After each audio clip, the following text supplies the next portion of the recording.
Pues muy buenas tardes. Es un absoluto gusto estar aquí en otra edición de Salud Conciencia. El día de hoy tengo el honor y el gusto de presentar a la nutrióloga Carol Ávila. Hola Carol, ¿cómo estás? Muy buenas tardes. Hola Julián, muy buenas tardes. Hola a todos, mucho gusto. Muy bien, qué bueno que estás por acá. Esta sesión la tenemos el día de hoy, 11 de abril. Estamos en Zoom, estamos también en Facebook Live, Ejercicio Conciencia, donde pueden estar dejando sus comentarios y sus dudas que vayan surgiendo a través de la presentación con muchísimo gusto. Por lo pronto, me gustaría ir presentando a nuestra ponente del día de hoy. Primero, por supuesto, ella es licenciada en nutrición humana de la UAM Xochimilco. ¿Cuándo? ¿Egresada de cuándo? Eso sí ya no vi. ¿Egresada de cuándo? De 2017. Excelente. De 2017, ella actualmente cursa la maestría en Ciencias de la Salud en el campo de Epidemiología Clínica. Es especialista en obesidad y comorbilidades por la Facultad de Medicina del UNAM. Ha cumplido el diplomado de inmunonutrición, procesos inflamatorios y nutracéuticos en enfermedades metabólicas y también, por supuesto, tiene experiencia en investigación, donde durante 3 años ha sido asistente de investigación en la Unidad Médica de Bioquímica del IMSS, así como ha participado en múltiples estudios de investigación relativo a la obesidad, así como ha participado en foros y congresos de investigación a nivel nacional.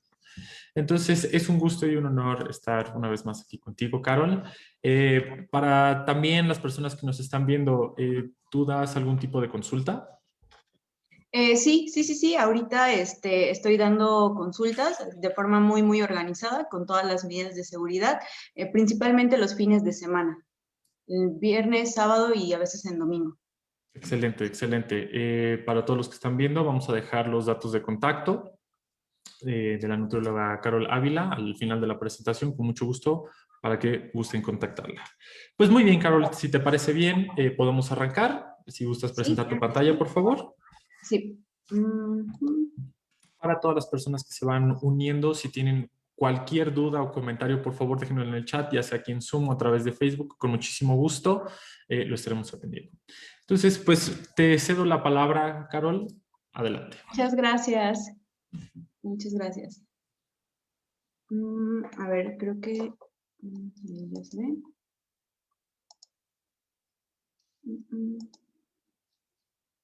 Listo. Ay. Ok, bueno, muy buenas tardes a todos. Antes de comenzar esta plática, quiero agradecer especialmente a Julián por esta invitación y a todo el equipo de Ejercicio Conciencia por esta invitación y por darme este espacio para platicarles un poquito sobre alimentación y nutrición en la etapa infantil.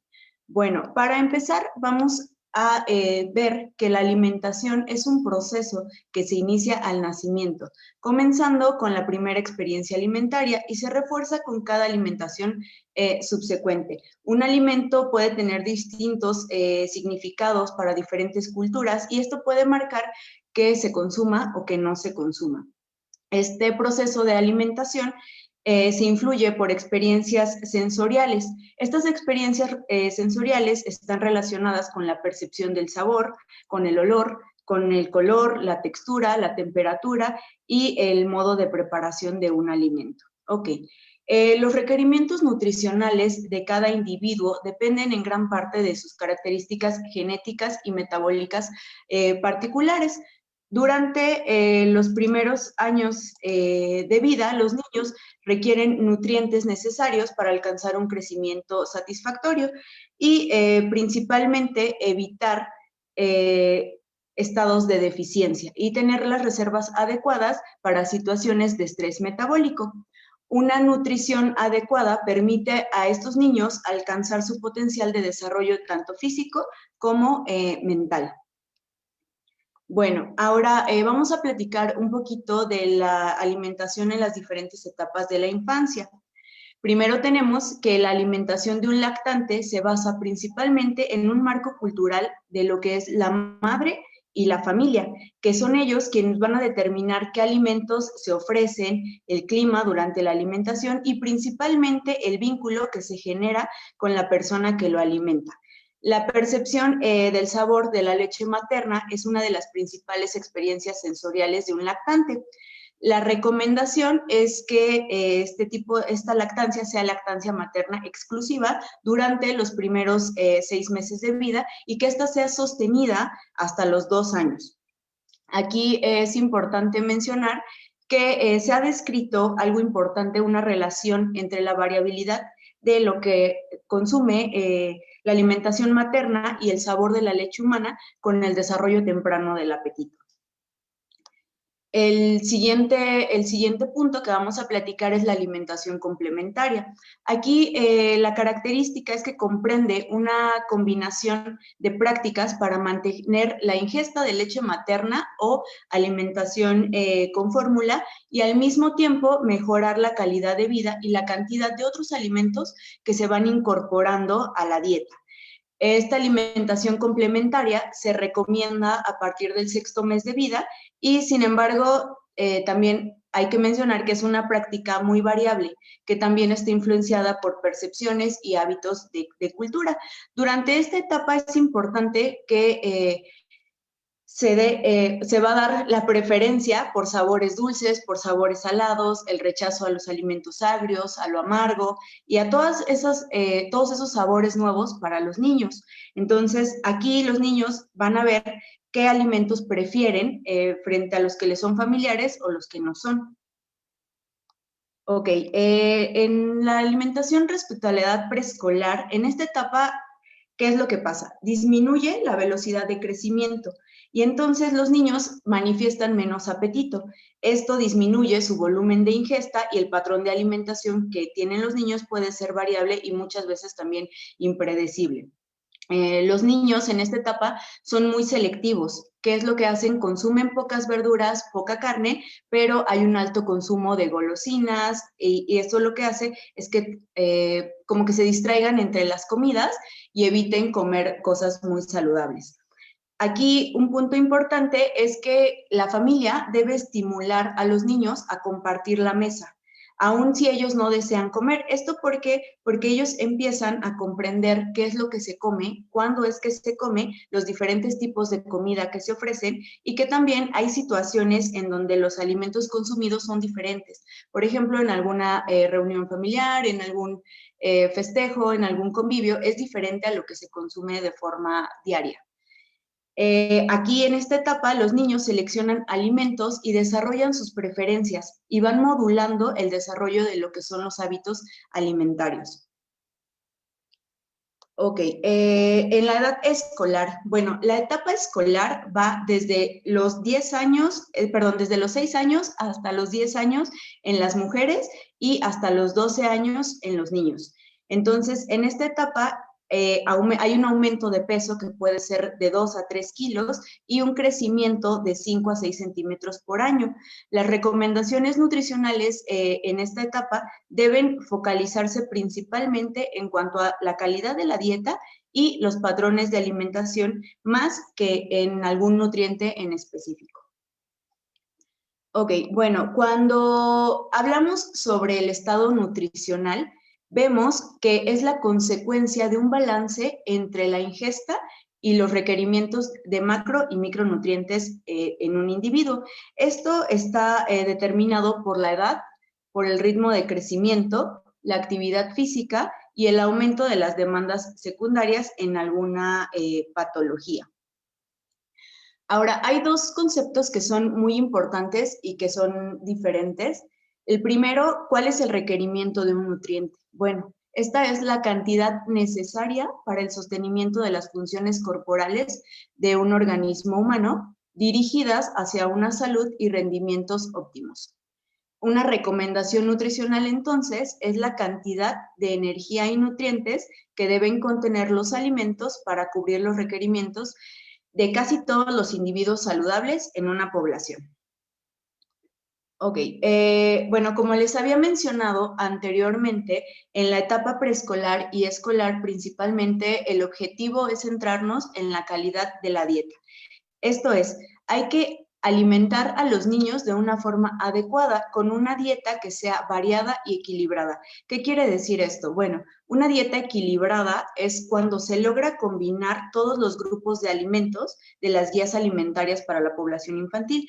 Esto es importante porque no solo un grupo o no solo un alimento nos puede proporcionar la energía de todos los nutrientes que el cuerpo necesita. Entonces, bueno, vamos a tener que, tenemos diferentes grupos de alimentos. Tenemos el grupo de las frutas y las verduras. Este grupo es una principal fuente de vitaminas, fibra y minerales. Tenemos también el grupo de los cereales y tubérculos. Aquí, algo importante que hay que mencionar es que este grupo es una fuente importante de hidratos de carbono y fibra. En los cereales tenemos los cereales que van a ser hidratos de carbono simples, hidratos de carbono complejos. Es importante que nosotros hagamos énfasis en que son los hidratos de carbono complejos o los cereales integrales los que se recomienda consumir. Tenemos también los alimentos de origen animal. Este grupo es muy importante porque nos aporta proteínas de alto valor biológico y también son fuente importante de calcio, de hierro y de zinc. Tenemos el otro grupo que es el grupo de los aceites y las grasas. Este grupo nos aporta energía. Esto lo que hace es aportarnos energía y en algunos casos puede ser fuente de vitamina E. Por último, tenemos el grupo de azúcares y dulces que aportan energía, pero ojo, hay una característica muy importante de este grupo y que lo hace como muy diferente a los demás, ¿no? Este grupo nos aporta energía, pero no nos ofrece nutrientes indispensables, por lo que deben consumirse con la menor frecuencia posible. Entonces, todos estos grupos sí nos van a aportar energía, pero también nos están aportando nutrientes. Eso es súper importante que nosotros tengamos claro. Bueno, entonces, en esta tablita vamos a ver de una forma muy resumida cuáles son las porciones de alimentos y equivalencias que deben consumir los niños según su edad y sexo. Entonces, tenemos aquí los grupos de alimentos, tenemos los cereales, sus derivados y legumbres, tenemos las frutas, tenemos los vegetales, tenemos los lácteos, las carnes y los aceites. Entonces, en los niños que van de 4 a 8 años, el consumo recomendado de una porción de cereal deben ser 4 a 5 al día. ¿Cuál puede ser un ejemplo de estas porciones de alimento? Bueno, puede ser una rebanada de pan o media taza de arroz. Para el caso de las niñas de 9 a 13 años, deben ser 5 porciones de cereales, derivados y legumbres, y para los niños de 9 a 13 años, 6 porciones. Para el caso de las frutas, los niños de 4 a 8 años, la porción recomendada, la porción sugerida es 1,5 en los 3 grupos que tenemos aquí. ¿Cuál puede ser un ejemplo de una porción de fruta? Bueno, puede ser una taza de frutas mixtas cortadas en cubitos. Tenemos también los vegetales. Los vegetales en los niños de 4 a 8 años, la porción recomendada es de 1 a 1,5. En las niñas de 9 a 13 años son 2 porciones las recomendadas y en los niños 2,5. ¿Cuáles son estos ejemplos? Bueno, una taza de vegetales en cubos pueden ser crudos o cocidos. Los lácteos. Los lácteos aquí en 2 a 4 años son 2 porciones, en las niñas de 9 a 13 años son 3 porciones y en los niños también 3. Un ejemplo de esto, bueno, es una taza de leche o yogurt o una rebanada de queso fresco. Carnes. Respecto al grupo de las carnes, bueno, de 4 a 8 años, lo recomendado es que sea una porción. De 9 a 13 años, 1,5 porciones en las niñas y 1,5 porciones en los niños. Aquí en la carne, lo que vamos a poder tomar como ejemplo es un filete chico que más o menos equivale a 100 gramos. Y por último, tenemos los aceites. Los aceites que podemos ver, vamos en alguna otra sesión, ver cuáles serían estas diferencias en los grupos del aceite, aceites con grasa, aceites con proteína, aceites sin proteína. Pero de forma general, la recomendación es que sean 4 porciones en los niños de 4 a 8 años y en las niñas y niños de 9 a 13 años una cucharada tipo de té, o sea, una cucharadita cafetera. Ok, de forma muy general, las recomendaciones prácticas de alimentación tenemos que son muy simples de seguir y es una forma muy importante con la que podríamos comenzar. ¿Qué vamos a hacer? Bueno, ofrecerle a nuestros niños de forma diaria frutas y verduras crudas. Pueden ser crudas, cocidas. Lo importante es que estas sean variadas, o sea, que sean de diferentes tipos para que ellos puedan ir eligiendo cuáles sean los que les gustan, vean mucha variedad, vean mucho color y eso pues les llame mucho la atención, ¿no? Es importante también que se reduzca el consumo de azúcares simples, principalmente los azúcares refinados que vienen en las golosinas, que vienen en los refrescos, que vienen en muchos productos industrializados, que lo único que hacen es generar un alto consumo de azúcar de forma general, ¿no? Entonces, hay que limitar la ingesta de bebidas azucaradas, no darles refrescos, jugos, ni nada que pueda contribuir a desarrollar algún padecimiento de sobrepeso y obesidad de forma a largo plazo. También es súper importante limitar el consumo excesivo de sal. En esta alimentación infantil, los niños adquieren hábitos, como se los mencioné anteriormente. Entonces, si nosotros como adultos, si nosotros como responsables de su dieta, ponemos un alto grado de azúcar, de sal a su comida, pues ellos se acostumbran y entonces cuando ellos quisieran reducir ese consumo, pues ya no va a ser tan fácil.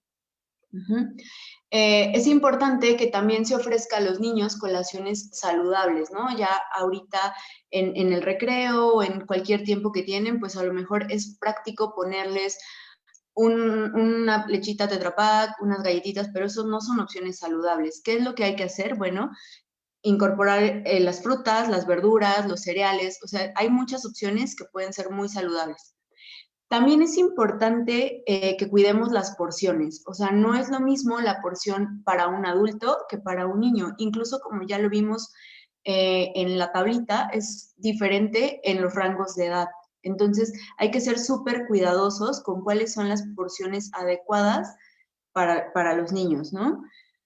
Ahora, el consumo de productos lácteos es súper importante porque es una fuente muy grande de calcio, pero también es importante que cuidemos que estos lácteos sean descremados. ¿Por qué? Porque la cantidad de grasa que contiene es elevada. Favorecer el hábito del desayuno. Bueno, me ha tocado muchas veces ver a niños que no han desayunado. Entonces, bueno, eso además de que afecta su salud, pues bueno, también afecta su rendimiento en la escuela, su aprovechamiento, muchas cosas. Entonces, hay que hacer un hábito el desayuno. Estimular el consumo de agua como bebida principal. Entonces, ¿qué es lo que pasa? Desde temprana edad a los niños se les da refrescos, se les da jugos, se les da muchas bebidas endulzadas y entonces ya no hay consumo de agua. Entonces, ¿qué es lo que hay que hacer? Hay que cambiar completamente. Si nosotros acostumbramos a los niños a consumir agua, ellos lo van a hacer de forma regular y no van a tener problema en hacerlo parte de su hábito de alimentación. Respecto al consumo de carne, bueno, hay que ofrecer carnes magras, carnes rojas, pollo sin piel o pescado. Esas son las principales recomendaciones que tenemos respecto a la carne. Ahora, también es importante que los niños hagan actividad física, que hagan alguna actividad recreativa para que esto fortalezca sus músculos, los ayude en su crecimiento, también haya un gasto energético, pero sobre todo para que ellos puedan tener un desarrollo pleno, ¿no? Como les comentaba, respecto a la ingesta de alimentos ricos en hidratos de carbono, bueno, vamos a preferir los hidratos de carbono complejos. ¿Por qué? Porque estos, además de que nos dan una mayor sensación de saciedad, pues no elevan tanto la glucosa en sangre, tienen más contenido de fibra, son una mejor opción. Por último, hay que tener en cuenta que es súper importante que el niño coma por su cuenta. Y esto va a ir enfocado a que se cumplan las pautas de conducta y que también lleve sus elecciones adecuadas, ¿no? Hay que enseñarle a los niños a saber decidir cuál es su mejor opción. Entonces, bueno, este es un panorama muy general. Realmente hay muchas cosas que quisiera yo poder compartirles. Y bueno, si tienen alguna duda o alguna pregunta, además de hacérnosla ahorita por el chat, también aquí están mis datos de contacto. Pueden escribirme, pueden mandarme un mensajito y pues podemos ponernos de acuerdo para resolver sus dudas.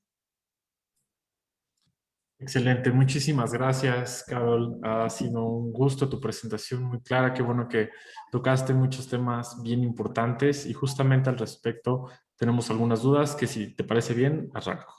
Claro, sí, sí, sí, Eh, adelante.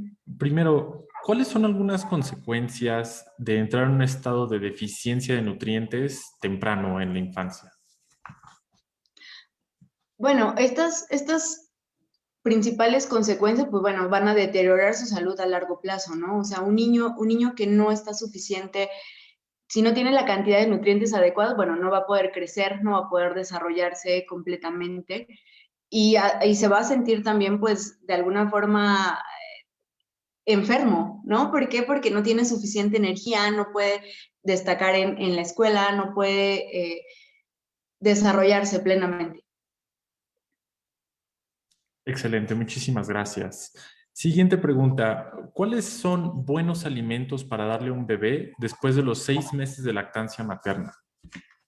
Aquí, fíjate, es algo muy, muy, muy importante y muy bonito. O sea, toda esta parte de la alimentación complementaria es un tema que a mí particularmente me gusta mucho porque, bueno, ya sabemos que la lactancia materna tiene muchos beneficios y todo, pero ok, ahora qué sigue, ¿no? Hay que complementar, por eso se llama alimentación complementaria. Hay que ir introduciendo los alimentos de diferente forma. Lo primero hay que ir, es una prueba de ensayo y error, y vamos a empezar con las papillitas, sí, porque es importante ir observando cuáles son las reacciones del niño, ¿no? Porque puede ser también que haya alguna reacción alérgica, como en el caso de la carne, los lácteos, muchos alimentos que pueden causar alguna alergia que están recomendados por eso hasta después del año, ¿no?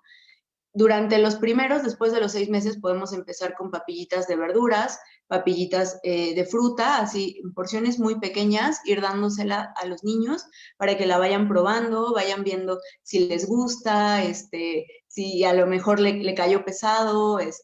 Por eso es importante ir haciéndolo de uno en uno para que sepamos y podamos identificar bien cuál es el que le hace como alguna molestia, cosas así. Excelente, muchísimas gracias. Por acá nos preguntan, ¿qué tan necesario o recomendable es que los niños vayan a una nutrióloga o un nutriólogo? Pues es importante porque, bueno, se están formando los hábitos, ellos deben de conocer realmente qué es lo que comen. A lo mejor respecto a las porciones, no tanto que las tengan muy, muy en cuenta, pero sí saber qué alimentos son adecuados, ¿no? Ahorita vemos que los niños ven un producto porque les gusta, les llama la atención, sale el muñequito que está de moda y todas estas cosas, pero no saben qué es lo que contiene. Entonces, es importante no solo que haya esta cultura de ir a un nutriólogo, sino que también haya esta cultura por parte de las escuelas y por parte de todo, de enseñarles a los niños qué es lo que deben de comer, ¿no? O sea, qué es lo que necesita su cuerpo y qué alimentos se los va a dar. Entonces, yo sí les recomiendo que si tienen oportunidad, pues se acerquen a un nutriólogo para que pueda asesorarlos, para guiarlos para hacer unas elecciones adecuadas. Excelente, muchísimas gracias. Antes del COVID, la UNAM reportaba que en México el consumo de frutas y verduras había caído 30%, y eso, bueno, aplica para toda la población. Tú haces un llamado para que los niños, sobre todo a edades tempranas, coman estas frutas y estas verduras. ¿Cuáles serían maneras sencillas o cuáles son pequeños tips que tú das para facilitar que puedan comer, sobre todo verduras, estos niños? Porque, bueno, obviamente no saben dulce, ¿no? Luego hasta en las caricaturas son los enemigos, los villanos. Sí. Entonces, ¿tú qué les recomendarías a los papás para empezar a incluir esta parte de la mejor manera? Pues bueno, lo primero que yo les recomendaría es que los papás también incluyan las frutas y las verduras como parte de su dieta. Yo creo que algo súper importante es que los niños aprenden con el ejemplo. O sea, los niños son el reflejo de la alimentación en casa, son el reflejo de la alimentación de los papás. Entonces, eso sería una opción. Y la otra, pues hay muchas formas, ¿no? A mí me gustan mucho los platos decorados. No necesita ser algo muy extravagante, pero bueno, podemos hacerles figuritas, podemos hacerles alguna carita que les llame la atención, ¿no? Hay palmeritas con mandarinas, hay los platanitos así rebanados, o sea, hay muchas cosas. Yo les recomendaría jugar con las texturas y jugar con los colores. O sea, algo que sea muy llamativo, algo que se les antoje, ¿no? Te digo, no necesita ser algo muy detallado, pero sí algo creativo. Entonces podría ser empezar por ahí, ir poquito dándoles frutas que tengan un sabor pues dulce, ¿no? Hay algunas que son un poquito, un saborcito diferente, ¿no? A los niños no les gusta la papaya, por ejemplo, y un motivo principal es justamente pues el olor que tiene, ¿no? Entonces, pero bueno, tenemos muchas otras opciones que también pueden ser muy ricas, pueden ser muy blanditas y que seguramente les gusta. Excelente. Eh, Hablas también sobre la importancia del desayuno, que igual es un tema que da para muchísimo, pero muchas veces también las personas, no solamente niños, sino adultos, reportan que no les da hambre temprano en la mañana y que muchas veces por eso no desayunan. ¿Qué consejo les pudieras dar a este tipo de personas? Que no les da hambre, bueno, yo creo que tenemos que tener súper claro la importancia del desayuno, ¿no? O sea, ya se ha visto, ya se ha demostrado que todo esto de los ayunos muy prolongados tienen alteraciones y consecuencias metabólicas que son muy importantes. Entonces, es importante ir haciendo el hábito, sí, desde la infancia, pero bueno, se pueden ir empezando por cosas sencillas, ¿no? ¿Cuáles son como las opciones que tenemos? Bueno, a lo mejor algo no muy pesado, pero que puede ser rico, ¿no? Fruta, cereal, yogurt y a lo mejor, no sé, se me ocurre un sándwich, ¿no? Algo así muy sencillo, muy ligero, para poco a poquito ir creando el hábito, ¿no? O sea, hay que tratar de pensar que es importante para nuestro cuerpo, es importante para nosotros y que tenemos que hacerlo de un hábito. Claro, perfecto. Muchísimas gracias. Pasamos con la última pregunta. Hoy día México es uno de los primeros lugares en sobrepeso y obesidad, tanto en adultos como en población infantil. En tu opinión, ¿cuál es uno de los factores principales por los que estamos envueltos en esta problemática? Pues bueno, o sea, ya hemos hablado también muchas veces de que la obesidad pues es una enfermedad multifactorial, o sea, tiene muchos factores que intervienen, ¿no? Hablamos de factores genéticos, factores psicológicos, factores... Cuando nosotros tenemos muy claro que es importante integrar todo este contexto, vemos que también, obviamente, pues está involucrado este desbalance de energía, ¿no? O sea, hay un consumo mayor al gasto. Entonces, eso lo que hace, pues, es que haya un aumento de peso. ¿Qué es lo que está pasando? Pues que hay muchos alimentos que nos aportan mucha energía, nos aportan muchas cosas, bebemos calorías así de una forma increíble, pero pues además de que no nos aportan nutrientes, pues también hay poco ejercicio, actividad física, hay un gasto energético limitado, ¿no? En cuanto al gasto, sí, justamente. Entonces yo creo que es importante que nosotros tomemos en cuenta que ahorita, bueno, ya también México figura entre los primeros lugares de obesidad infantil, no solamente de obesidad en adultos, pero pues que tomemos en cuenta que está en nosotros ser ese ejemplo para los niños, ¿no? O sea, cuidar su salud, cuidar su bienestar, porque pues es mentira eso de que, bueno, está gordito y está nutrido y es un niño sano. Desafortunadamente no es así, pero pues también no se trata de restringirlo, o sea, se trata de elegir lo adecuado para ellos. Excelente, muy de acuerdo. Perfecto, pues con esto terminamos la sesión del día de hoy. Muchísimas gracias por sus preguntas, por su atención, siempre es un gusto. Y por supuesto, muchísimas gracias a nuestra excelente ponente el día de hoy, la nutrióloga Carol Ávila. Muchas gracias por tu tiempo y por compartirnos un cachito de tu conocimiento y un cachito de tu tiempo para compartir un mensaje tan importante. No sé si gustas decir algo más antes de despedirnos.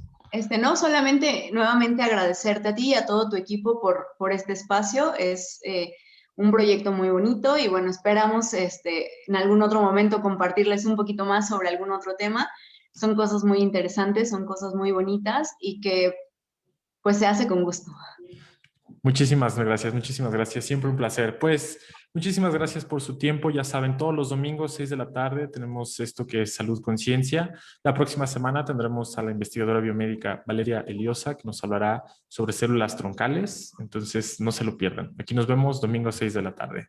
Muchísimas gracias, Carol. Que tengas un excelente día. Gracias, hasta luego. Bonita tarde.